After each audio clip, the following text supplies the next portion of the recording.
یہ وضو کا طریقہ سن لیں ذرا ایک دفعہ. وضو تو سب کو ہی کرنا آتا ہے, لیکن جو صحیح پراپر سنت طریقہ ہے نا اس سے لوگ وضو نہیں کرتے. نماز کا طریقہ تو بڑا لمبا ہے, اب وہ تو پوری کر کے دکھانا پڑے گا نا, تو وہ پھر کسی اور وقت انشاءاللہ. طریقہ یہ ہے کہ آپ نے ہاتھ دھونے کے بعد بائیں ہاتھ سے نلکا کھولا, سیدھے ہاتھ میں کیا لیا, پانی لے کے نلکے کو فوراً کیا کر دیا, چلو میں پانی لے کے. لوگ سمجھتے ہیں نلکا کھولنا تو سنت ہے, بند کرنا سنت. ارے بولو نا یار, نہیں ہے. تو کلی تو سیدھے ہاتھ سے کرنی ہے نا, تو الٹے ہاتھ سے آپ کیا کر دیں گے, نلکا بند. کیونکہ نبی صلی اللہ علیہ وسلم جب لوٹے سے پانی نکالتے تھے تو چلو میں پانی لے کے لوٹے کو سیدھا کر دیتے تھے. یہ نہیں کرتے تھے کہ لوٹے سے لوٹا اسی کیفیت میں اور پانی بہتا چلا جا رہا ہے. تو آپ نے نلکے کو لیفٹ ہاتھ سے کھولا اور چلو میں پانی لیا اور فوراً نلکے کو کیا کر دیا, یہ لیا آپ نے, منہ میں کلی کی, مسواک کی, مسواک نہیں ہے تو انگلی سے دانت صاف کیے, غرارہ بھی کیا اگر روزہ نہیں ہے, ٹھیک ہے. پھر نلکا کھولا, پھر بند کیا, پھر کلی, اس طرح. پھر نلکا کھول کے دائیں ہاتھ میں پانی لیا, ناک میں نرم حصے تک پانی پہنچا کے اچھی طرح ناک کو صاف. اور نلکا پہلے وہ ویسے ہی بند ہو چکا ہے, اب ناک کو اچھی طرح صاف کریں سامنے والے کا خیال کر کے. تو چھوٹی انگلی سے اچھی طرح ناک کو صاف کیا, اس کی رطوبتیں نکالی, ٹھیک ہے. پھر نلکا کھولا, دوبارہ پانی لیا, پھر اسی طرح ناک میں بولو بھائی ڈالا, اور نلکا اسی وقت جب چلو میں پانی بھر گیا نلکا اسی وقت کیا کر دیا. اللہ نے 2 ہاتھ اسی لیے دیے ہیں کہ اس سے نلکا بند کیا جائے اور اس سے کیا کیا جائے, کھولا جائے. تو پھر یوں کیا, پھر 3 دفعہ, 6 چلو پانی خرچ ہوا نا, چلو اس کو کہتے ہیں, 6 چلو پانی خرچ ہو گیا.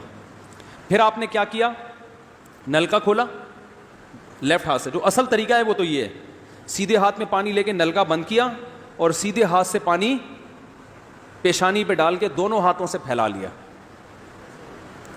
3 دفعہ اس طرح کیا. تو یہ عمل کتنی دفعہ کیا, نلکا ہر دفعہ میں بند ہو رہا ہے.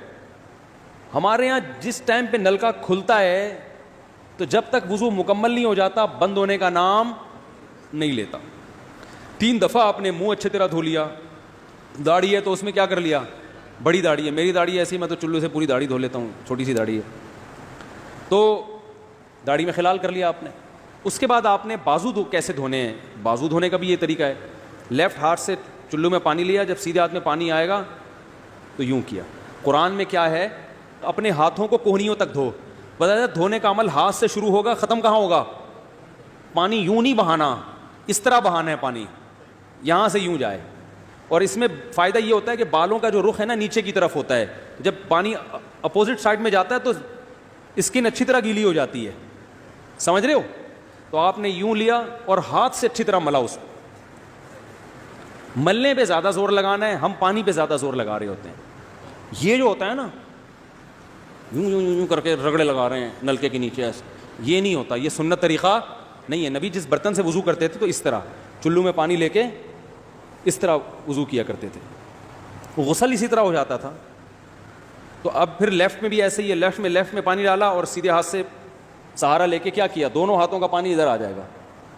1 دفعہ دھل گیا, اچھی طرح مسئلے کونیوں تک پہنچ جاتا ہے, اور پریکٹس کے بعد تو بہت اچھا ہو جاتا ہے. اس کے بعد آپ نے کیا کیا, سر کے بالوں کا مسا. سر کے بالوں میں جو یہ ہے یہ طریقہ کچھ بھی نہیں ہے, کہیں بھی ثابت نہیں ہے. سیدھا سیدھا آپ نے ہاتھ گیلے کیے, پیچھے لے گئے. ایک حدیث میں صرف یہاں تک آتا ہے, ایک حدیث میں واپس لانا بھی. تو دونوں طریقے ہیں مسا کے, صرف پیچھے لے جاؤ یا پیچھے لے جا کے پورے سر پہ ایسے ہاتھ پھیر لیا, کیا ہو گیا سر کا مسا. پھر انگلیوں کا, وہ کانوں کا, الاذنان من الراس حدیث میں آتا ہے, کان کس میں سے ہیں, سر میں سے. کیا مطلب, اس کے لیے نیا پانی لینے کی ضرورت نہیں ہے. کان کا مسا کیا اور کانوں کی لو کا مسا کیا. گردن کا مسا بہت اختلاف ہے اس میں. احناف کے ہاں سنت, احناف بھی نہیں کہتے, افضل ہے, بہتر ہے. سنت کے لیے جتنی مضبوط دلیل ہونی چاہیے وہ گردن کے مسا پہ نہیں ہے, اس لیے احناف کا بھی فتویٰ یہی ہے کہ بہتر ہے کر لو, سنت نہیں, زیادہ زیادہ اس کو مستحب کہا جائے گا. تو گردن کا مسا کر لیں تو بھی ٹھیک ہے, نہیں کریں بولو بھائی ٹھیک ہے. لیکن یہ جو یہاں کا مسا نہیں ہوتا, بعض لوگ پوری گردن کو یوں کر کے لا رہے ہوتے ہیں, ایسا نہیں ہے.